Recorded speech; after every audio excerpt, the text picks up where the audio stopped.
নমস্কার, জয় মাতারা। আমি অ্যাস্ট্রো হিমাংশু ভাগ্যের দুয়ার থেকে আপনাদেরকে জানাই আন্তরিক শুভেচ্ছা, ভালোবাসা। আজ আমি যে প্রেডিকশানটি করতে চলেছি, জাতকেরা হলে ডান হাতটিকে দেখুন আর জাতিকারা হলে বাঁ হাতটিকে দেখুন।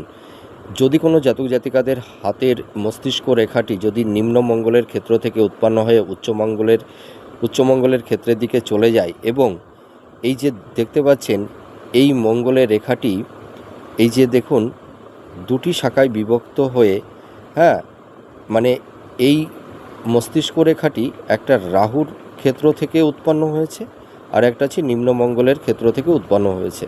এই ধরনের যদি মস্তিষ্ক রেখা মানে দ্বিশাখাযুক্ত হয়ে একটি যদি রাহুর স্থানে, এইটা হচ্ছে আমাদের রাহুর স্থান, এই রাহুর ক্ষেত্রের দিকে চলে যায়, আর এটা হচ্ছে লোয়ার মার্স পোর্শন মানে নিম্নমঙ্গলের ক্ষেত্র, এই দুটি দিকে যদি চলে যায় তাহলে এই সব জাতক জাতিকাদের দেখা যায় যে এরা মানে হয়তো আবেগতাড়িত হয়ে বা রাগের বশবর্তী হয়ে এরা ইম্পালসিভ হয়ে অনেক সময় হঠকারিতা কিছু সিদ্ধান্ত নিয়ে ফেলার দরুন এদের জীবনে নানা রকমের সমস্যা, বাধা বিপত্তি তৈরি করে দেয় এবং এরা মানে সঠিক প্রপার ওয়েতে সঠিক ডিসিশান মেকিং করতে পারে না। এদের প্ল্যানিংগুলো সব কিছুই যেন নড়বড়ে হয়ে যায়। এরা যা ভাবে কিন্তু তাদের পরিকল্পনা সেরকম একটা বাস্তবায়িত হয় না, ঠিক আছে।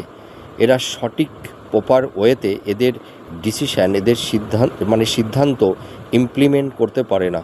আর এটা দেখতে পাচ্ছেন, এটা ভাগ্যরেখা। এই ভাগ্যরেখা থেকে যদি এই নিম্নগামী ছোট ছোট রেখা এই নিচের দিকে চলে আসে তাহলে এই সব জাতক জাতিকারা মানে সাফল্যের দৌড়গড়ি গিয়েও এদের জীবনে লাইফে ডাউনফল দেখতে হয়। এদের কর্মের জায়গাটিতে নানা রকমের বাধা বিপত্তি স্ট্রাগেল তৈরি করে দেয়। এরা সেরকম ভাগ্যের কোনো সাপোর্ট পায় না। কর্মের জায়গাটিতে এদের সেই কনসিস্টেন্সিটা থাকে না, ধারাবাহিকতা থাকে না। জীবনে আপস অ্যান্ড ডাউনের মধ্যে দিয়েই এদের অবতীর্ণ হতে হয়, ঠিক আছে। তো এই সব জাতক জাতিকাদের কিন্তু জীবনের সাফল্যতার রেট অনেকটাই কম। এরা প্রচুর পরিশ্রম করে কিন্তু পরিশ্রম অনুযায়ী সেরকম জীবনের সাফল্যতা এদের হয় না। নমস্কার, জয় মাতারা।